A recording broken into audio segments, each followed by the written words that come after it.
வணக்கம். ஸ்வாயனம். கீதையில் வருகின்ற சரணாகதி மந்திரம் என்று ஒன்று இருக்கின்றது. நிச்சயமாக பல பேருக்கு இந்த மந்திரம் கண்டிப்பாக தெரிந்திருக்கும். அக்னேயை புவத்தா அப்படின்னு சொல்லக்கூடிய ஒரு மந்திரம்.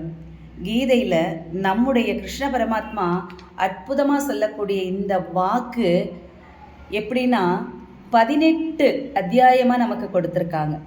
அழகாக காட்டி கொடுத்துருக்காங்க. அந்த மந்திரத்தை பூரணமாக நம்ம தெரிஞ்சுக்கலாம். அதாவது கிருஷ்ண பரமாத்மா நம்மை அழைத்து கொண்டு போகின்றார், வழிகாட்டுகின்றார். அக்னே அப்படிங்கிறது அவரை சொல்லக்கூடிய, அவரை கூப்பிடக்கூடிய, அவரை வாயால் நினைக்கக்கூடிய ஒரு மந்திரம். அக்னி ஸ்தலம் அப்படின்னா நம்முடைய திருவண்ணாமலை முதன்மையான இடத்தில் இருக்கக்கூடிய ஸ்தலம் அப்படின்னு பார்த்தா நம்முடைய அக்னி ஸ்தலம் திருவண்ணாமலை ஸ்தலம் இல்லையா? அதுபோல் அக்னி அப்படின்னாலே நாம் பார்க்கக்கூடிய இந்த அக்னியானது அல்ல, பகவானுக்கே அக்னிங்கிற ஒரு நாமம் இருக்கின்றது. அக்னேய நம அப்படின்னாலே பகவானைத்தான் குறிக்கும். நாம் வேற எதையுமே நினைக்க வேண்டாம், நம்முடைய பகவானை மட்டும்தான் குறிக்கக்கூடிய அந்த மந்திரமானது. அதனால தான் சில மந்திரங்களை நம்ம பிரஜாபதியே நமன்னு சொல்லலாம். அப்போ பிரஜாபதியே நமன்னு சொன்னால் நம்ம பிரம்மதேவர்னு சொல்கிறோம் இல்லையா? நம்மளை படைத்த பகவான் இருக்கார் இல்லையா? அந்த பகவானைத்தான் நம்ம சொல்கிறோம்.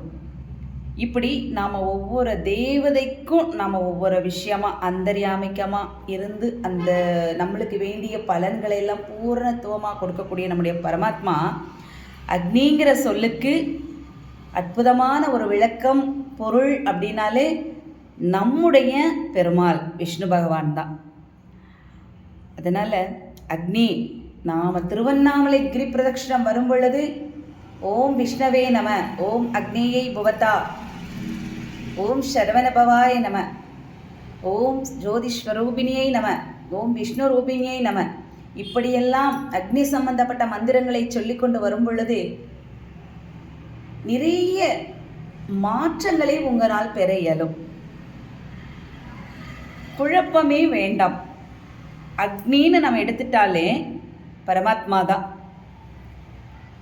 அவருக்கு மாற்றே கிடையாது. அவருக்கு அவர்தான்.